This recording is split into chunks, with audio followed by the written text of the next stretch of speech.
subject here is the love of money. That is the context. The context is there that Paul is speaking to a pastor, Timothy, in this city that put Paul in jail for disrupting the economics of religion.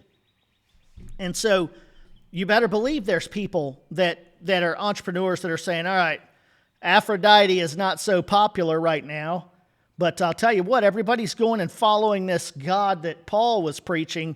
And Timothy over there, he's got something set up. He's drawing in a lot of people. He's taking our money. He's getting our money that used to be coming to Aphrodite that we were making money off of, because these are corrupt people. These people aren't born again. They don't think like you and me as Christians, as believers. Sometimes we forget that we were born again and we have a new mind and a new heart, and so we think about things differently. Most of us have good motives, may have some stupid thoughts, and that's what we're dealing with. That's what I deal with. We're getting rid of these stupid thoughts. We're cleaning them out. We're making the arguments. We're presenting the evidence. We're bringing stuff out into the light, and we're figuring this out, and we're fixing this stuff.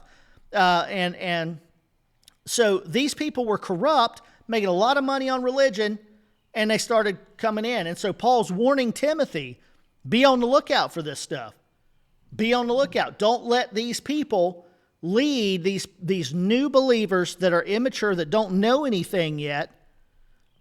Don't let them lead them astray. Give them some warning. Now, godliness combined with contentment bring great profit, for we have brought nothing into this world, so we can take not a single thing out either.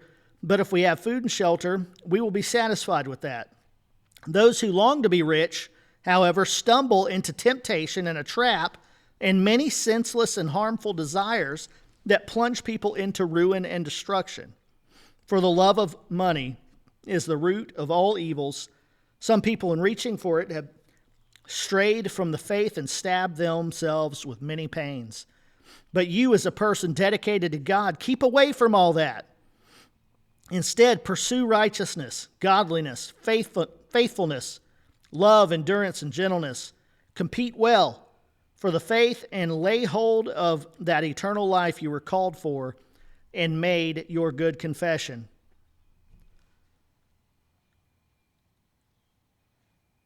So, Paul's saying there's something better to live for. There's something more to live for than this love of money. You need to be faithful. You need godliness. You need to seek out God and understand His kingdom and get His kingdom and work in His kingdom. So that's the context of 1 Timothy. Now I want you to flip over to 2 Corinthians chapters 8 and 9, also written by Paul.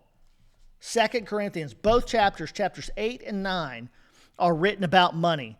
And in those chapters, verse 9, he says that Jesus was made poor for your sake, so that you by His poverty would be made rich. In chapter 9, verse 8, he says that God is able to make all grace abound to you, so that you always, having all sufficiency, abound to every good work. And again, it's talking about money. This grace that he uses, this terminology, this term grace that he keeps saying, he's going to physically take this grace, this gift, to another church that's in need. And he wants to make sure that it's done honestly and that he's not accused of anything. Do you think it's talking about spiritual blessings? It's not talking about spiritual blessings. It's talking about physical wealth. That's really uncontestable if you read those two chapters and, you read them honestly. We just, for some reason, it's like we've been taught that our mind just switches that to some abstract concept that doesn't work. Well, guess what? Abstract concepts that don't work are heresies. They're destructive teachings. So what I'm saying is, the same writer, Paul, and John, as we just talked about in 3 John 2, both reference riches as a good thing. And here, it's referenced as a bad thing.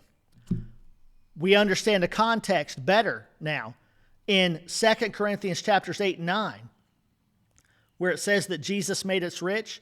It's also the chapter